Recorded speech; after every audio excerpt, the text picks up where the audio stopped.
مونږ پوهیږو چې د یو مستطیل مساحت مونږ سره څومره لاسته راځي چې کله د دې قاعده راواخلو او په ارتفاع یا لوړوالي کې ضرب کړو نو A مساوي کېږي B ضرب H.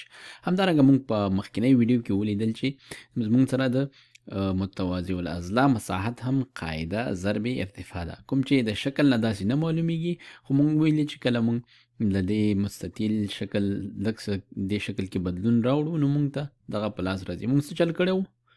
مونږ دغه د متوازی الاضلاع دا برخه راخیستې وه او د ښي لاس ته مو راوړې وه، داسې مو راوړلو او دلته مو دې سره کېښودلو او په دې سره مونږ ولیدل چې دغه متوازی الاضلاع نه مونږ څه شی جوړ کړه؟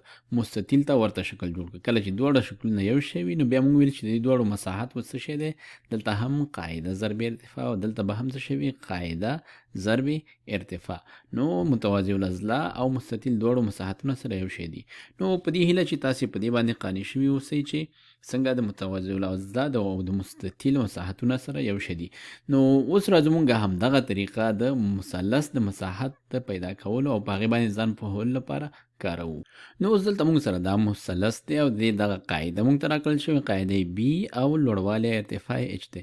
نو دې مساحت به څه شی وي؟ مونږ تاسې داسې ویلی شو چې اوس د دې مساحت به هم د قاعدې او ارتفاع پورې څه اړیکه لري. نو دې دپاره زه راځم دغه مثلث کاپي کومه، دلته یې بیا دې ځای کې د همدې یو نقل دلته ځای پر ځای کومه، داسې راخلم او دلته یې ځای پر ځای کومه. اوس همدې شکل د زه بیرته لږ دوران ورکومه او بیرته یې د لومړني شکل سره یو ځای کومه.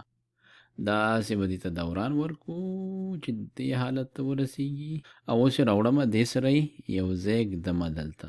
ښه، نو دا ولې دا کار مونږ وکړو؟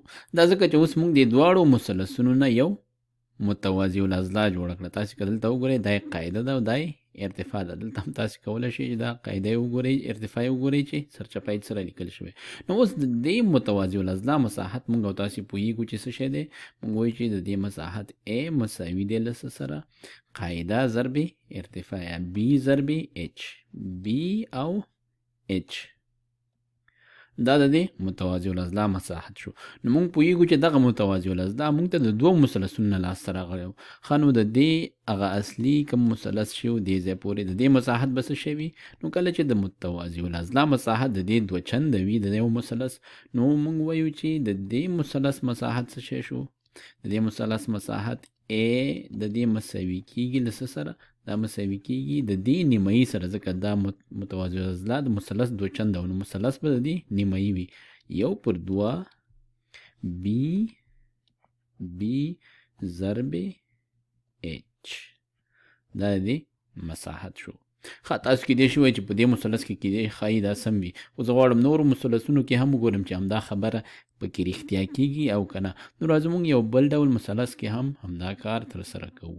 نو دا ځل دلته مونږ سره دا یو مثلث دی، دا یو منفرج الزاویه مثلث دی. دا زاویه د دې له 90 درجو څخه لویه ده او په دې کې هم مونږ سره قاعده هم راکړل شوې او ارتفاع یا لوړوالی هم راکړل شوی. ښه، دا ارتفاع څنګه مونږ لاسته راوړي؟ دې کونج ته مونږ که چیرې داسې یوه تیږه یا یو توپ داسې وغورځوو، مستقیم داسې کوم خط چې دلته رسیږي، فرض کړو چې دا د ځمکې خط دی، دې ځای پورې دا عمود خط رسمیږي، دا د دې ارتفاع شوه. سره له دې چې دا د مثلث نه بیرون چېرته پروت دی، مخکیني مثلث کې دا ارتفاع دننه مثلث کې رسم شوی وه. که چیرې داسې وایو چې دا یو ودانۍ ده، نو دې ودانۍ دغه ارتفاع یا دی لوړوالی دی.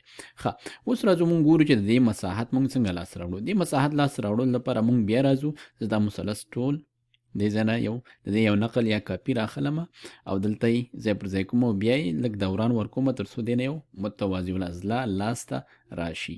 نو داسې یې راوړمه، دلته د دې ټول شکل کاپي مونږ راواخیسته، دلته هم ځای پر ځای که. اوس دې ته دوران ورکوو، داسې به دې ته دوران ورکو چې دا مساوي شي. نو دا د دې دوران شو. اوس دا مونږ راوړو او دلته یې دې باندې ځای پر ځای کوو تر څو چې شی جوړ شي، متوازی الاضلاع جوړه شي. نو تاسو ولیدل چې دلته متوازی الاضلاع جوړه شوه.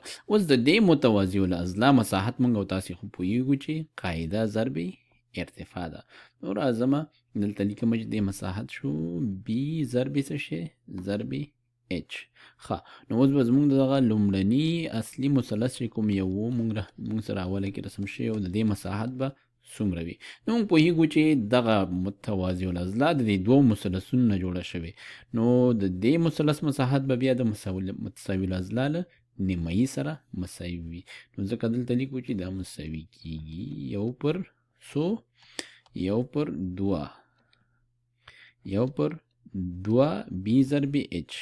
a مساوي شو 1/2 b ضرب h سره.